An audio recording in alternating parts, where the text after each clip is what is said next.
नमस्कार। आज हम एक बहुत ही दिलचस्प किताब पर बात करने वाले हैं। थॉमस मैथ्यू की लिखी जीवनी रतन टाटा अ लाइफ। जी हाँ। ये किताब हमारे पास है और हम कोशिश करेंगे कि इसके जरिए रतन टाटा के जीवन को समझें। उनका नेतृत्व कैसा था, उनकी सोच और उनका क्या असर रहा है। बिल्कुल। ये उन सबके लिए खास है जो ऐसी हस्तियों के बारे में जानना चाहते हैं जिन्होंने ना सिर्फ बिजनेस में सफलता पाई बल्कि नैतिक मूल्यों को भी हमेशा ऊपर रखा। सही बात है। किताब बताती है कि रतन टाटा सिर्फ एक बड़े उद्योगपति ही नहीं बल्कि विनम्रता और नैतिकता के भी प्रतीक हैं। जी। तो मेरा पहला सवाल यही है, इस किताब के नजरिए से रतन टाटा की कहानी आज भी इतनी जरूरी और प्रेरणादायक क्यों लगती है? देखिए, ये एक बहुत अच्छा सवाल है। उनकी कहानी सिर्फ गुजरे वक्त की बात नहीं है।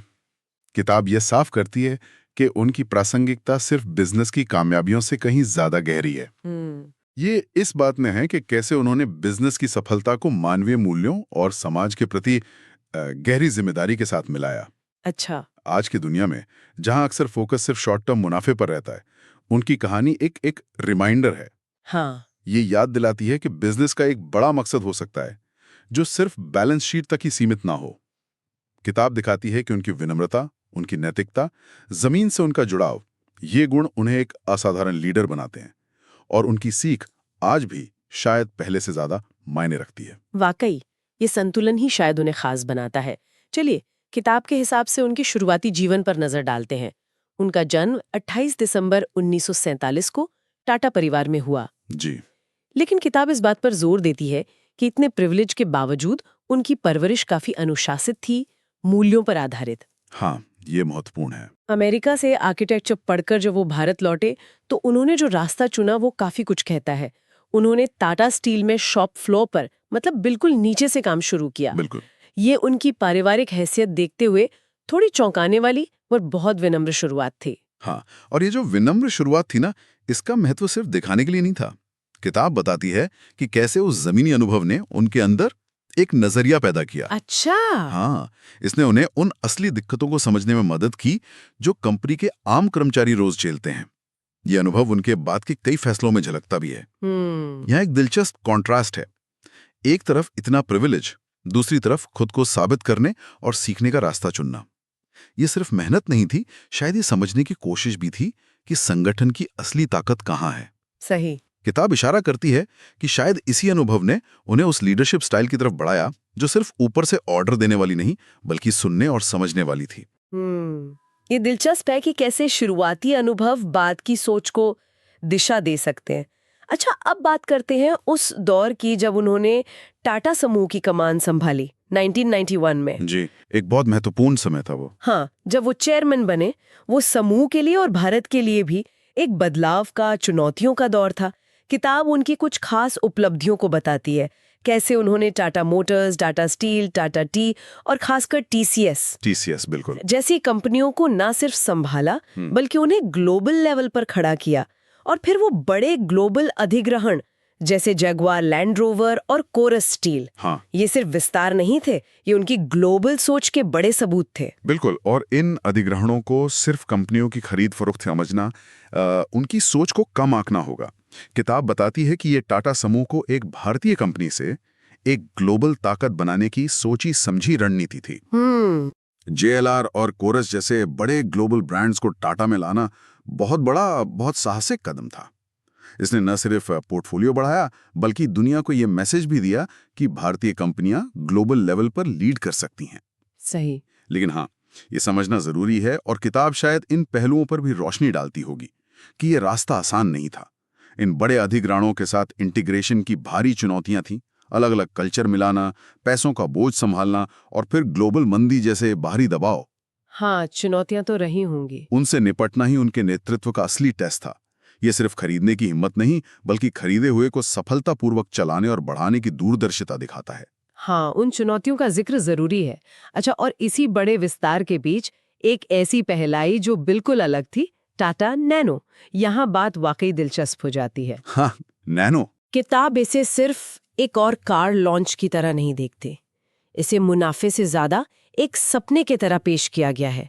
आम भारतीय परिवारों के लिए एक सुरक्षित, सस्ती कार का सपना। बिल्कुल सही। जो स्कूटर पर असुरक्षित चलते थे। ये इनोवेशन को सीधे सामाजिक जरूरत से जोड़ता है। निश्चित रूप से नैनो के पीछे का जो दर्शन है, जैसा किताब में बताया गया है, वो रतन टाटा के बिजनेस को देखने के तरीके का एक अहम पहलू दिखाता है। कैसे? ये दिखाता है कि उनके लिए इनोवेशन का मतलब सिर्फ नई टेक्नोलॉजी या बड़ा मुनाफा नहीं था। ये इस बात का सबूत था कि इंजीनियरिंग और बिजनेस स्किल्स का इस्तेमाल बड़े पैमाने पर सामाजिक असर डालने के लिए किया जा सकता है।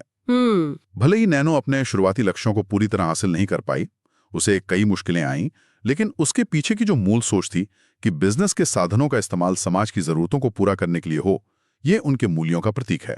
बिल्कुल। ये उस बड़ी सोच से जुड़ता है कि बिजनेस का मकसद सिर्फ शेयर होल्डर वैल्यू नहीं, बल्कि समाज के लिए भी वैल्यू बनाना है। और यही सोच, समाज के प्रति ये जिम्मेदारी, उनके काम के एक और महत्वपूर्ण पहलू में दिखती है, टाटा ट्रस्ट के जरिए उनका योगदान। हाँ, टाटा ट्रस्ट्स। किताब में रतन टाटा के इस विश्वास का बार बार जिक्र है। बिजनेस का असली मकसद सिर्फ मुनाफा नहीं, बल्कि समाज की सेवा है। जी। इसी सोच के तहत टाटा ट्रस्ट्स, जो समूह की ज्यादातर हिस्सेदारी रखते हैं, ने शिक्षा, स्वास्थ्य, गांव के विकास, साइंस रिसर्च जैसे अनगिनत क्षेत्रों में बहुत बड़ा योगदान दिया है। किताब इस पर भी जोर देती है कि उनके नेतृत्व में कर्मचारियों और समाज के हितों को अक्सर शेयर होल्डर्स के फायदे से ऊपर रखा गया। ये बात टाटा समूह को भारतीय कॉर्पोरेट दुनिया में एक खास जगह देती है। लोग अक्सर टाटा ट्रस्ट की तुलना सामान्य CSR से करते हैं। हाँ, करते हैं। लेकिन जैसा किताब शायद साफ करती है, ये तुलना ठीक नहीं है। CSR अक्सर कानूनी जरूरत या इमेज बनाने का हिस्सा होता है। टाटा ट्रस्ट तो समूह के मालिकाना हक और उसके मूल सोच का हिस्सा है। अच्छा, मतलब ये सिर्फ दान नहीं है? नहीं, ये सिर्फ मुनाफे का एक हिस्सा दान करना नहीं है। ये इस विचार पर आधारित है कि कंपनी की संपत्ति आखिर में समाज की है और उसका इस्तेमाल समाज की भलाई के लिए होना चाहिए। ये टाटा ग्रुप के DNA का हिस्सा है, कोई बाहरी एक्टिविटी नहीं। समझ गए। और ये उस पहली सीख को पक्का करता है जिसकी बात किताब करती है, कि सच्चा नेतृत्व समाज के लिए होता है।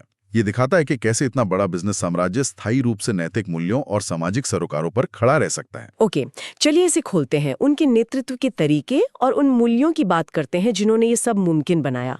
किताब लगातार उनकी नैतिकता और पारदर्शिता पर जोर देने की बात करती है। बिल्कुल। समूह के अंदर नैतिक व्यवहार को उन्होंने हमेशा सबसे ऊपर रखा, चाहे हालात कितने भी मुश्किल क्यों न हो। हाँ, ये बहुत महत्वपूर्ण था। किताब उनके एक और नजरिए को भी बताती है, मुश्किलों और चुनौतियों को रुकने का बहाना नहीं, बल्कि आगे बढ़ने और सीखने के मौके की तरह देखना। सही है, अवसर की तरह देखना। और इन सब के बीच उनकी एक और पहचान है जो किताब में उभरती है, उनकी सादगी।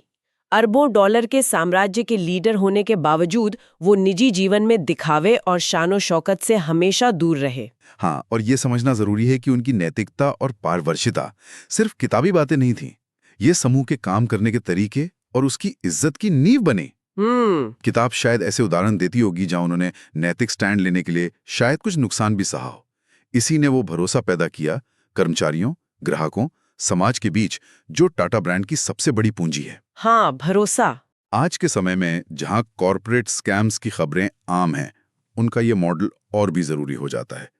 ये दिखाता है कि नैतिक व्यवहार और बिजनेस की सफलता ये दो अलग चीजें नहीं हैं, बल्कि एक दूसरे को सपोर्ट करती हैं। और उनकी सादगी। हाँ, उनकी सादगी। ये सिर्फ व्यक्तिगत पसंद नहीं है। लीडरशिप में सादगी एक बहुत ताकतवर मैसेज देती है।